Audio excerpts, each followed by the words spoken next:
लोकसभा चुनावों को लेकर हरियाणा में इन दिनों भारतीय जनता पार्टी का धुआंधार कैंपेन चल रहा है। राज्य में पार्टी के सबसे बड़ा नेता पूर्व मुख्यमंत्री मनोहर लाल खट्टर आक्रामक चुनाव प्रचार कर रहे हैं। इसी क्रम में शुक्रवार को रोहतक लोकसभा सीट से पार्टी प्रत्याशी अरविंद शर्मा के लिए झज्जर प्रचार करने पहुंचे खट्टर कांग्रेस सांसद राहुल गांधी पर गजब फायर दिखे। पीएम मोदी पर हाल ही में कांग्रेस सांसद द्वारा की गई टिप्पणी पर खट्टर इतने आग बबूला हुए कि उन्होंने राहुल गांधी के संस्कार पर ही सवाल उठा दिया।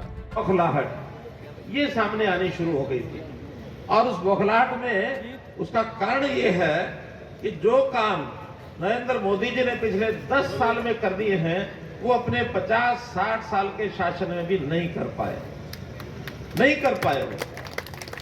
क्यों नहीं कर पाए? उनको उस प्रकार की ना तो कभी समझ रही, ना उनके मन में कभी पीड़ा रही, जनता से जुड़ करके तो कभी रहे नहीं, ऊपर हवा में उड़ते रहे राजघरानों के सब नेता और उनको कोई आम जनता को फिक्र नहीं है।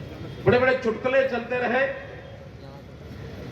कि चने का पेड़ कितना बड़ा होता है, मूली की लंबाई कितने फुट होती है, ऐसे ऐसे किस्से हमने सुने। और संस्कार के नाते देखें तो उनके अंदर संस्कार भी नहीं है। जब बोलते हैं तो ना बड़े की छोटे की शर्म करते, जो मन में आए मुंह में बोल देते हैं।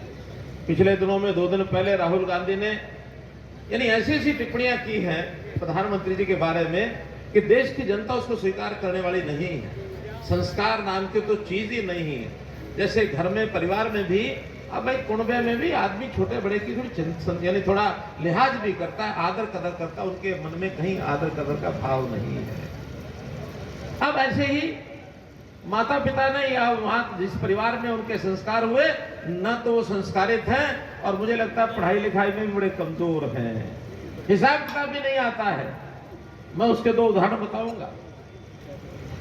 इस बौखलाहट में उन्होंने अपने एक घोषणा पत्र का भी जिक्र किया है। हमारा घोषणा पत्र आएगा, हम ये करेंगे ये करेंगे ये करेंगे, और महान जैसे झूठ बोला जाता, झूठ का पुलिंदा वो उसमें घोषणा पत्र है। पहला झूठ उन्होंने बोला कि हम गरीबी हटाएंगे। बात बड़ी अच्छी लगती है, गरीबी हटाएंगे, लेकिन कितने साल से बोल रहे हैं मुझे गरीबी हटाएंगे?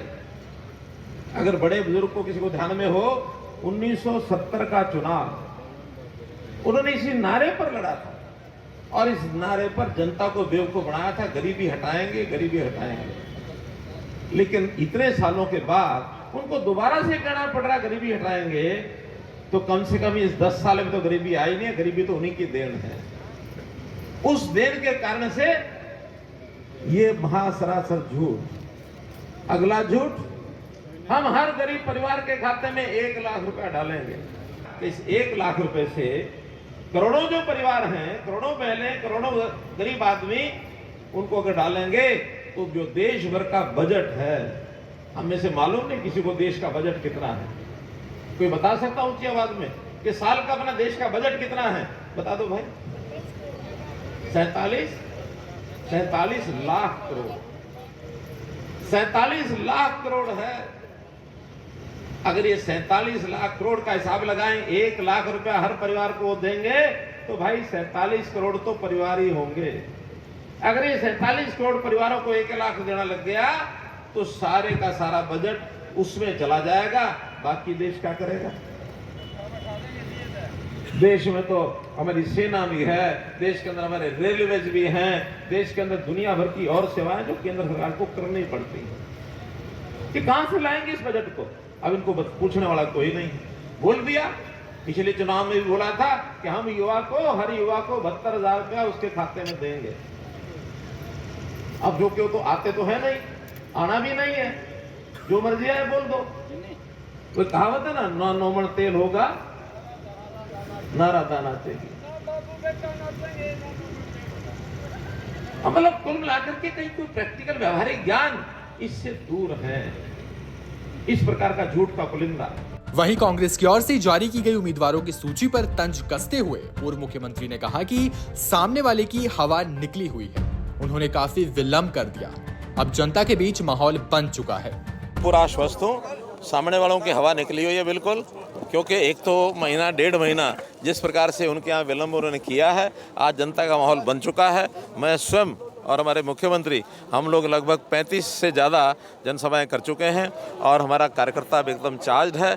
3.5 लाख कार्यकर्ता ऊपर से नीचे तक सब अपने काम में लगा है, गली मोहल्ले में भी, सभाओं में भी और जितनी व्यवस्था है उनमें भी लगा है। और अभी जब तक वो संभलेंगे तब तक तो हम 90 की 90 विधानसभाओं में अपने नामांकन वगैरह करने के साथ साथ 8 या 10 तारीख तक हमारी सारी रैलियां पूरी हो जाएंगी और उसके बाद केंद्रीय नेताओं के हमारे कार्यक्रम शुरू होंगे और वोटिंग के दिन बहुत एक मजबूत तरीके से वोटिंग भी अच्छी होगी, ऐसा मैं मान के चलता हूं। और उस वोटिंग अच्छी होने के बाद भारतीय जनता पार्टी पिछले सब रिकॉर्ड तोड़ेगी। बता दें कि रोहतक लोकसभा सीट पर एक बार फिर बेहद रोचक मुकाबला होने के आसार है। यहां बीजेपी ने जहां लगातार दूसरी बार मौजूदा सांसद अरविंद शर्मा को मौका दिया है, वहीं कांग्रेस की ओर से लगातार 5वीं बार दीपेंद्र हुड्डा मैदान में उतरे हैं। पिछले बार शर्मा ने हुड्डा को बेहद करीबी मुकाबले में हरा दिया था। अब इस बार नतीजे क्या रहते हैं, देखना दिलचस्प होगा। झज्जर से दिनेश मेहरा, पंजाब केसरी टीवी। हमसे जुड़े रहने के लिए हमारे YouTube चैनल को सब्सक्राइब करें और नई वीडियो की नोटिफिकेशन के लिए बेल आइकॉन को दबाएं। अगर आप ये वीडियो Facebook पर देख रहे हैं तो लाइक जरूर करें और ज्यादा से ज्यादा शेयर करें। धन्यवाद।